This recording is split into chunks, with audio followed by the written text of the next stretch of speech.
Collins Aerospace India, we have Miss Priya Peter, System Safety and Reliability Engineer, and Miss Manju Mahav, System Safety Engineer, who will be presenting on system safety enhancements using fault-tolerant design. Hello everyone, welcome to this presentation on system safety enhancement using fault-tolerant design. My name is Priya Peter and this session is co-presented by Manju Mahav. We are from Collins Aerospace, Bangalore, a Raytheon Technologies company. Okay. Coming to the agenda of this presentation today, we will be giving you an introduction on system safety assessment process and the safety engineering in aerospace domain. We will take you through the safety assessment process and a case study on an ACU architecture, wherein we will explain you the general safety assessment process as well as the fault tolerant implementation and how are we coming up with the safety assessment also. Towards the end of this presentation, we also see some of the common fault tolerant design techniques and how it is implemented in the design. So moving on to this, the key takeaways from this presentation. I assure you, you will be able to understand the system safety assessment process in aerospace domain.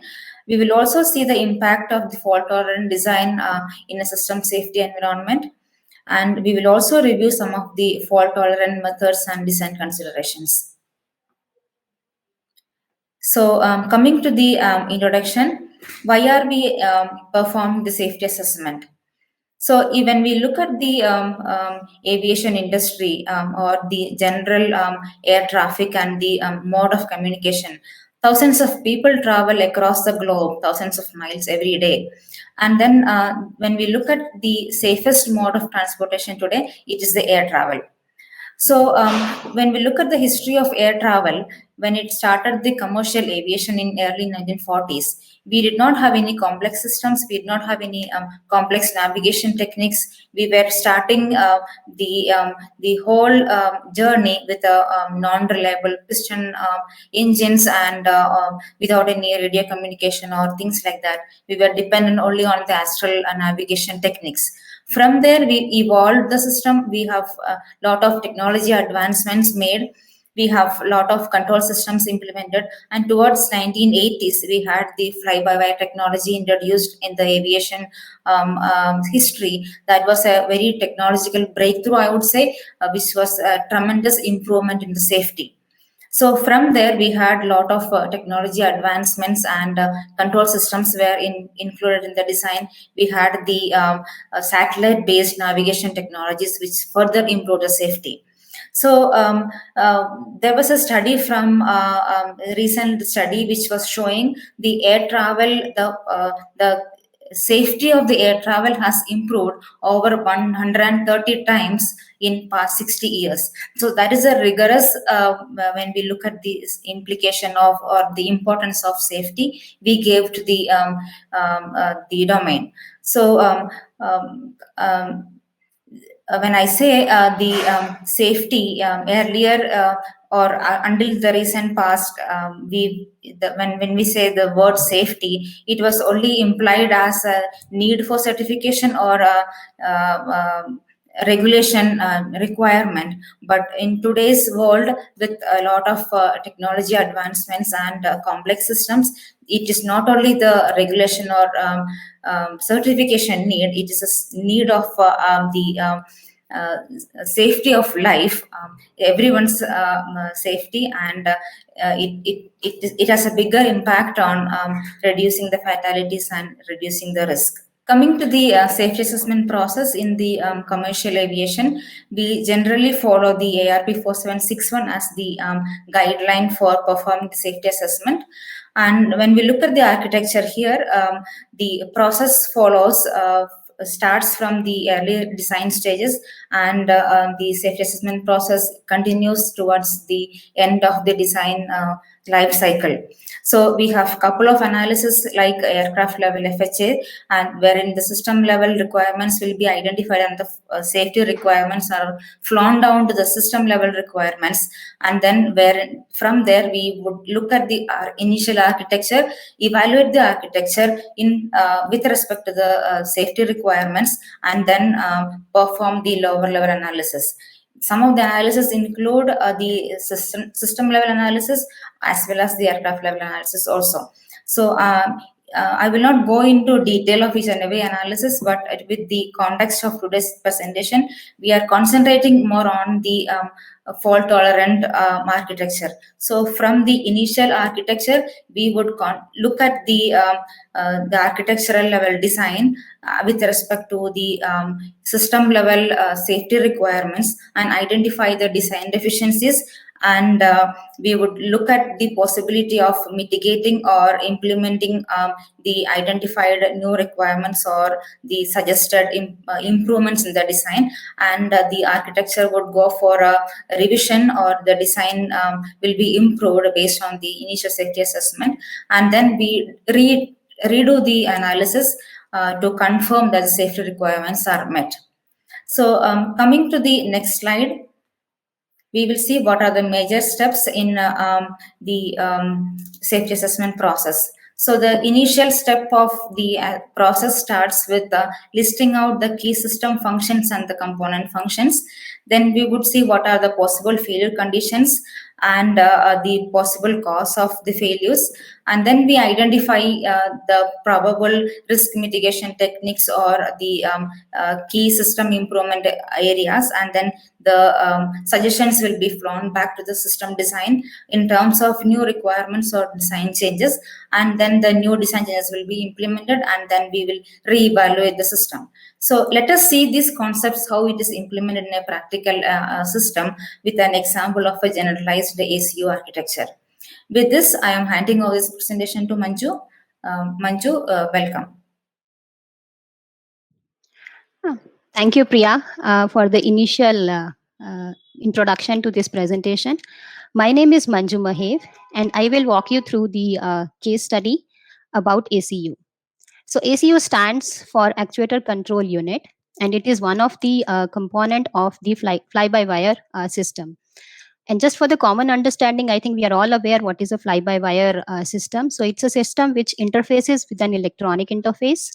Here all this flight controls, especially the primary flight controls such as elevators or aileron, or secondary flight controls as flap, those signals are transmitted in the form of electronic signals through wires. And then the flight control computer, which is the main heart of the system, it drives your actuator at a particular surface as per the required position or the required command. So ACU is that particular electronic surface. And if you look into this diagram, so ACU here, which is encapsulated in the red box, receives and position command from the flight control system, and it is attached with the actuator surface. Primarily, it is situated on the actuator, and hence it is attached to the actuator surface, and it also gets the feedback from the different sensors of the actuator. So ACU being a very complex system where the control loop is sitting inside the controller of the ACU, which does the position command control loop calculation based on the input received from the flight control system and the different sensors connected, and drives the actuator accordingly. So what are the other different functions an ACU does? So it does the independent position monitoring of the all the sensors and measure those signals and share that status with the flight control system. It does the position control loop as per the commanded position from the upper flight control system. It also configure your actuator for the different modes. It can be a bypass mode or an active mode as required by the flight control system. It monitor the behavior of various sensor to check the health of those sensor. And being a complex system, it does the self-monitoring of its own internal subsystems and then report the status to the flight control system. Now, today's case study is the safety assessment of this ACU. The first step in order to start any safety assessment is to create an interface of that particular system internally and externally. So that internally and externally means how the system is connected to the outside world and how the system is interconnected with the other subsystem of the product or the LRU. So let us see the initial architecture or the functional block diagram we have for this ACU. Okay, so here we see how the ACU is connected internally and externally with different in the form of different small function blocks. The middle part, which is the biggest block here, represents ACU. On the left hand side of the ACU is the flight control system and the interconnection of it, and on the right hand side of the ACU is the actuator. So ACU receives or communicate with the flight control system using ARINC 429 communication. It receives a 28 volt DC power supply and then convert that 28 volt DC power supply for various functions in the ACU for different voltage rails. It also receives discrete inputs which helps this ACU to configure itself for the different actuator surfaces. And on the right hand side, we have the actuator where various sensors are installed. So ACU connects with these sensor and then does a feedback control processing. Internally, the ACU's main heart is the controller, which does all the control loop processing. So primary function of this controller is to receive the command from the flight control system using ARINC 429 protocol and then generate EHSV current, which is actually a current equivalent to the position command received, and then drive your actuator based on that EHSV current. So when we drive the actuator with the current which is generated using the control loop, it is very important then to monitor that current as well, so that we know that whether the current is within the spec or out of spec. And then if there is any variation or if there is any fault happening in the system, the ACU can take an action by disabling the EHSV current. So that is the monitoring of the EHSV current function implemented in the ACU. And the scope of this assessment is basically to verify the independence between two critical functions as the safety requirement which we have received. So that safety requirement talks about the independence between the EHSV current command and the EHSV current monitoring function. So these are two independent functions, and we need to identify and verify that the current architecture implements that independence and shows the compliance to that independence or not. And to do so, we have used a common mode analysis technique. This is a method which is used to verify the independence between the critical functions using fault tree analysis methods. We have used PTC quality wind chill tool to generate the fault tree. And let us see what is the initial fault tree we have come up with. Okay, so you should be able to see now the fault tree analysis created for this initial independent safety requirement, which talks about the erroneous EHSV drive current and erroneous failure status to flight control system. Now there are two different independent functions. One is EHSV drive current and the other one is EHSV drive current failure status. Now when we created this fault tree and then come up with the different events or the functions which contribute to these two independent functions using wind chill tool, we identified there are some of the common events which is appearing in these two independent function and defeating the independence principle. And the tool also help us to identify those common modes. If you see here, it is identified as the repeat events on the two independent functions branches.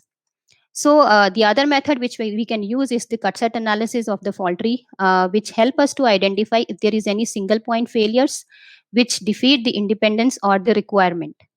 So let us see what are the different common modes identified here. So erroneous output FPGA, which is on the left hand side. So in the preliminary architecture, we have seen that the main controller is performing the input functions of receiving the command and then generating the EHSV current for driving the EHSA, and then it also does the monitoring of the same EHSV current and then share that status back to the flight control system. So if this controller is erroneous, it could be due to any reason because it's a very complex system. It can be due to the SCE impact on this controller, or it can be due to the behavior of the controller, because being a complex system, you cannot clearly state what would be the output of the controller all the time. So that can result into the defeating the independence principle here. The second common mode event which we have identified is the erroneous ARINC communication. So we have seen that ARINC is the only communication through which we are transmitting and receiving any information from flight control system and from ACU to flight control system. So if this communication goes bad, which can be due to multiple reasons, it will definitely defeat the independence principle here. And the third one is identified as the power supply. So there is a common power supply box which is used to generate the different power rails, which is used across the ACU for different functions. And if this power supply is not behaving as per the requirement or as per the spec, we cannot predict the outcome of the complex system, especially the FPGAs or the ADC, that it will be the correct measurements or the status or the state or the messages what we are calculating and sharing would go erroneous or can be incorrect measurements also. So power supply also is one of the major contribution here, which results into this common mode here and defeating the independence principle. So let us just summarize what are the different common modes we have identified. So erroneous FPGA functionality and FPGA failure due to SCE, out of range power supply, improper output from ADC you would not see there, but this is one of the input for the control loop where the ADC does all the processing. And if the ADC is not properly functioning, it might result into a erroneous computation of the control loop and the EHSV current. And that ADC, again, it can be impacted due to SCE and resulting into an erroneous behavior, and the erroneous ARINC 429 communication. So what do we do now once we have identified the common modes? So CMA help us not only to identify the common mode, but it then result into identifying the new requirement which is arising from these common modes identified, so that we can mitigate these potential common mode risks. So a safety engineer will then write a safety requirement which will be flown down back to the design, to hardware and software, and then that will result into a new architecture or an improved architecture where we will be trying to eliminate these common mode failures if possible. If not, definitely mitigate these common mode failures. So let us see how the new safety requirement which is generated using this common mode resulted into a new architecture which is more robust and a fault tolerant architecture. So this is the new fault tolerant architecture we see after we implemented the safety requirements which are identified due to the common mode issues from the primary architecture. So let us see how the new architecture is different from the primary architecture. So if you see here, so all these red color boxes which is identified here represent the difference between the primary and the fault tolerant architecture. So we have now included an FPGA, which is an independent FPGA, then the controller FPGA. So this controller FPGA does the control loop processing of generating the EHSV current, and the monitor lane FPGA, we call it as independent lane FPGA or a MON lane FPGA, it does the monitoring of this EHSV current, and then it disables the EHSV current if required. So that requirement is, say, for example, if your current is going out of range and that is not as required, or that is not the representation of the position commanded by the flight control system, the EHSV current might result into some failure in the actuator. So at that point, your FPGA, which is the MON lane FPGA, disables the EHSV current. And it also has its associated circuitry, which is ADC2, which is independently implemented here, then the ADC1, and the associated sensors, which is required for the monitoring of all the sensors connected with the EHSA. Coming to the power supply, so do we include a new power supply for the MON lane architecture? No. So what did we do here? We included a power supply monitoring. So when we include a hardware redundancy, it is not always that you have to include a separate hardware to show the independence. So how can we mitigate here the power supply failures is by including a voltage monitoring for that power supply. So the other one is the other common mode which was appearing due to the power supply here is mitigated by using a power supply voltage monitor. So practically it is not always feasible that we include a hardware redundancy for every function. So what we did here is we included a voltage monitoring here for the power rails. So that voltage monitoring will help us to monitor all the internal rails of the ACU. And then if those power supplies goes out of range or is not as per the spec required, it will disable or it will reset the power supply. So that kind of built-in test or the built-in monitoring is implemented now.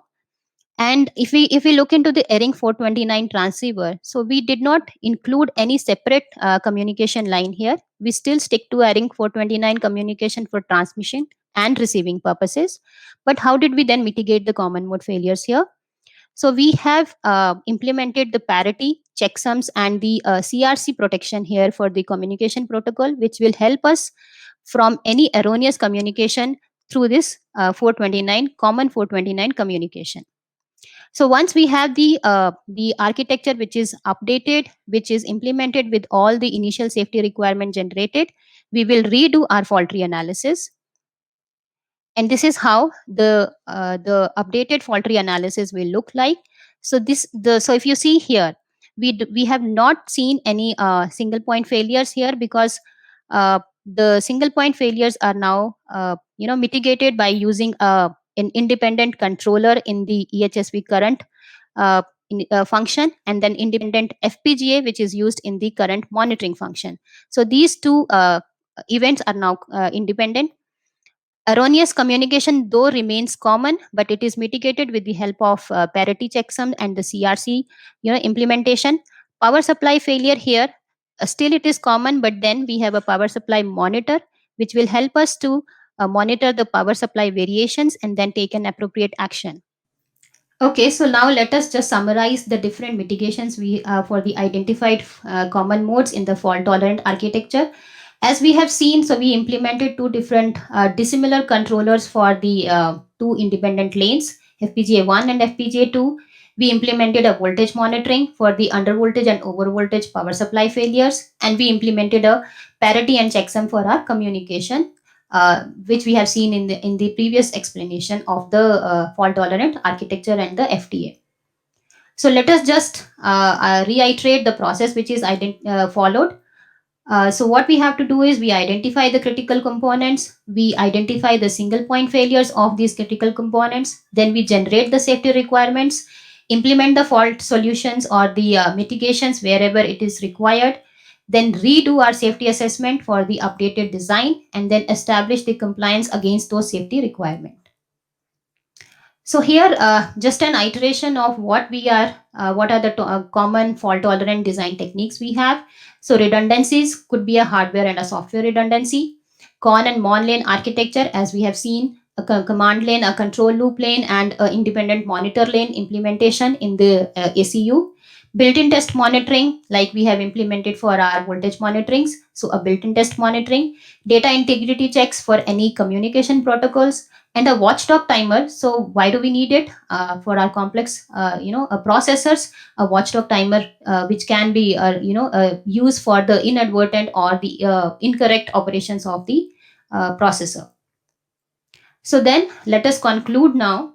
So we have seen so far in this particular assessment of the actuator control architecture that the safety of the ACU is improved and enhanced by implementing various fault tolerant techniques.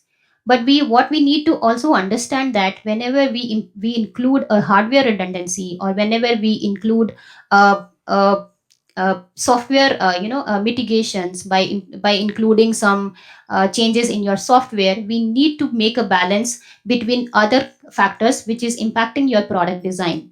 For example, you cannot include a hardware redundancy for every feature, because it increase the cost of the product. By increasing the number of component, it may result into a design complexity of the product, and then it will be not very easy to test those product lines to every 200%, I would say.